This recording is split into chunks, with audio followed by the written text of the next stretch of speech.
दोस्तों नमस्कार। तमिलनाडु में जब से नई सरकार का गठन हुआ है और विजय ने मुख्यमंत्री पद की शपथ ली है, उसी वक्त से एक चर्चा जो थमने का नाम नहीं ले रही है वो है क्या फिल्मी सुपरस्टार रजनीकांत की तमिलनाडु के नए सीएम सी जोसेफ विजय से कोई राजनीतिक प्रतिस्पर्धा है या फिर इस बात का कोई आधार नहीं। इस चर्चा पर खुद सुपरस्टार रजनीकांत ने खुलकर अपनी राय साझा की है। रजनीकांत ने बड़ा खुलासा किया है।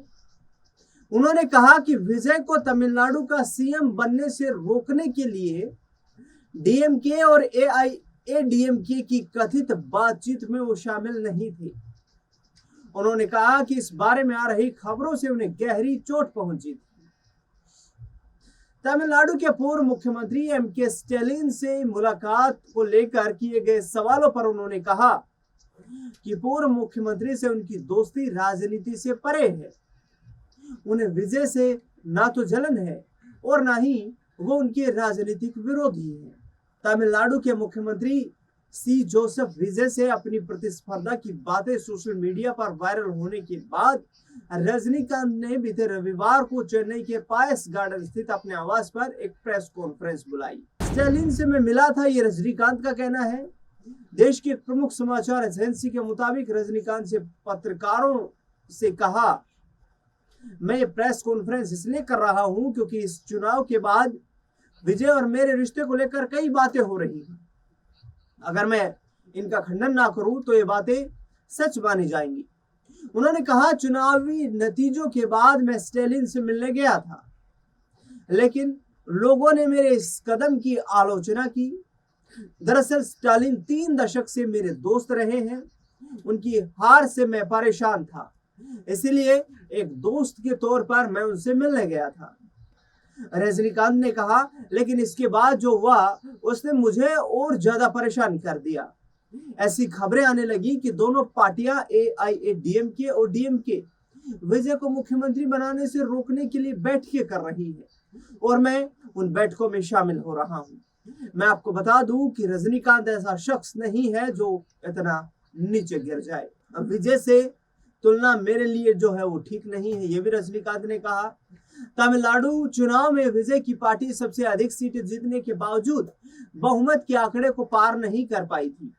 इसके बाद बहुमत जुटाने के लिए सप्ताह भर चली कवायद के बीच ऐसी खबरें आई कि विजय को रोकने के लिए डीएमके और एआईएडीएमके हाथ मिला सकती हैं और उनके बीच बातचीत चल रही थी। साथ ही दोनों पार्टियों की इन कथित बैठकों में रजनीकांत भी शामिल रहे। सोशल मीडिया पर चली इस चर्चा पर रजनीकांत ने सफाई दी। रजनीकांत ने विजय से अपने रिश्तों के बारे में भी बात की। उन्होंने कहा कि विजय के मुख्यमंत्री बनने पर उनकी प्रतिक्रिया की आलोचना की जा रही है। उन्होंने कहा, यह कहा गया कि मैंने विजय को एयरपोर्ट पर बधाई नहीं दी, लेकिन जैसे ही विजय जीते मैंने तत्काल सोशल मीडिया प्लेटफॉर्म एक्स पर उन्हें बधाई दी। मैं राजनीति में नहीं हूँ, मैं राजनीति छोड़ चुका हूँ। जब मैं राजनीति में ही नहीं हूँ तो विजय से मुझे भला क्यों ईर्ष्या होगी। अगर मैं खुद को विजय से तुलना करूं तो मेरे लिए ठीक नहीं है, अगर विजय मुझसे तुलना करे तो वो उनके लिए ठीक नहीं है। मैं उन्हें तब से देख रहा हूं जब से वो बच्चे थे, उनके सीएम बनने से मुझे जलन क्यों होगी। विजय अपनी ताकत से चुनाव जीता है, रजनीकांत ने यह भी कहा है। सिर्फ 52 साल की उम्र में उन्होंने एमजीआर और एनटीआर से भी ज्यादा सफलता हासिल कर ली है। फिल्म इंडस्ट्री से आकर उन्होंने बीजेपी समेत सभी ताकतवर राजनीतिक दलों को अपने दम पर हराया है। मुझे जलन नहीं हुई, मुझे उनकी जीत पर अचंभा हुआ। मैं उनकी जीत को लेकर खुश हुआ। लोगों को विजय से काफी उम्मीदें हैं और मुझे उम्मीद है कि वो इन्हें पूरा करेंगे।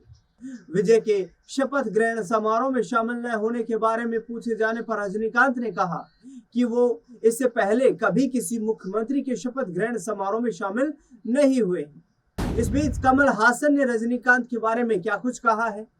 दिग्गज अभिनेता कमल हासन ने भी रजनीकांत के बारे में अपनी प्रतिक्रिया दी है। उन्होंने कहा कि रजनीकांत और वो अच्छे प्रतिस्पर्धी रहे हैं, लेकिन एक दूसरे से बिल्कुल नहीं जलते। एक समय में तमिलनाडु में रजनीकांत को एआईएडीएमके और डीएमके के विकल्प के तौर पर देखा जा रहा था। माना जा रहा था कि उन्हें यहाँ बीजेपी का समर्थन मिल सकता है, लेकिन रजनीकांत ने राजनीति छोड़ दी। तमिलनाडु में फिल्म अभिनेताओं और अभिनेत्रियों का राजनीति में आकर सीएम पद हासिल करने का इतिहास रहा है। मौजूदा सीएम जोसेफ विजय तमिल फिल्म इंडस्ट्री के जाने माने एक्टर रहे हैं।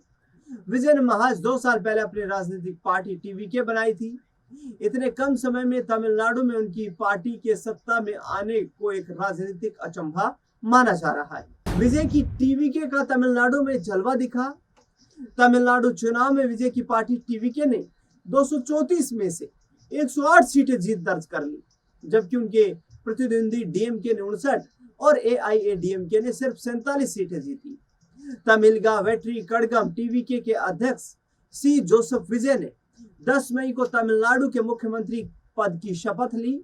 शपथ लेते ही उन्होंने समारोह स्थल से मुख्यमंत्री के रूप में अपने पहले 3 आदेश जारी कर दिए।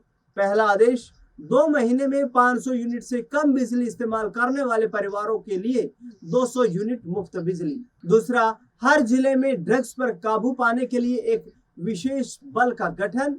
और तीसरा, महिलाओं की सुरक्षा के लिए लायन वुमेन टास्क फोर्स की स्थापना।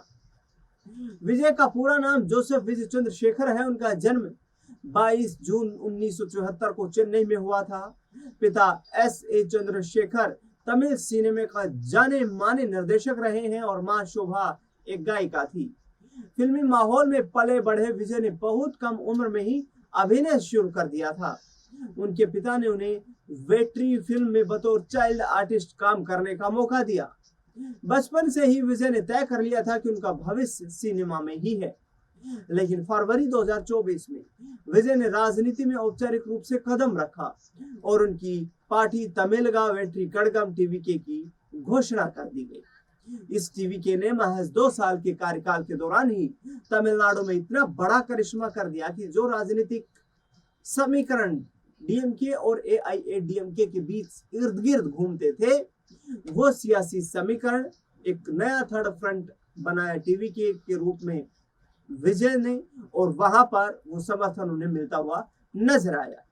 ऐसे में अब देखना दिलचस्प होगा कि आने वाले वक्त में आखिरकार जो रजनीकांत सुपरस्टार का बयान सामने आया है, इस पर टीवीके प्रमुख और तमिलनाडु के मुख्यमंत्री जोसेफ किस तरीके से यहाँ पर अपनी जो है प्रतिक्रिया व्यक्त करते हैं। और आखिरकार रजनीकांत ने जो प्रतिक्रिया व्यक्त की है कि मैं सराहना करता हूं विजय की, कि जिसने एक नए अध्याय की शुरुआत की राजनीति के तौर पर, नई पार्टी का गठन किया और उस पार्टी ने कड़ी मेहनत के साथ महज 2 सालों के अंदर ही तमिलनाडु में सत्ता परिवर्तन का काम किया है। यह विजय की मेहनत को श्रेय जाता है। रजनीकांत ने साफ तौर पर ऐलान कर दिया है कि उन्हें टीवीके प्रमुख जोसेफ विजय से कोई जलन नहीं है। वो नई सरकार को शुभकामनाएं देते हैं कि नई सरकार तमिलनाडु के लोगों के लिए बेहतरी से काम करे। इस खास रिपोर्ट को लेकर के आपका क्या कुछ कहना है, कमेंट बॉक्स में बताना बिल्कुल ना भूलें। इस खास खबरों में फिलहाल के लिए इतना ही। देश दुनिया से जुड़ी बड़ी खबरों के लिए लगातार बने रहे हमारे साथ। धन्यवाद।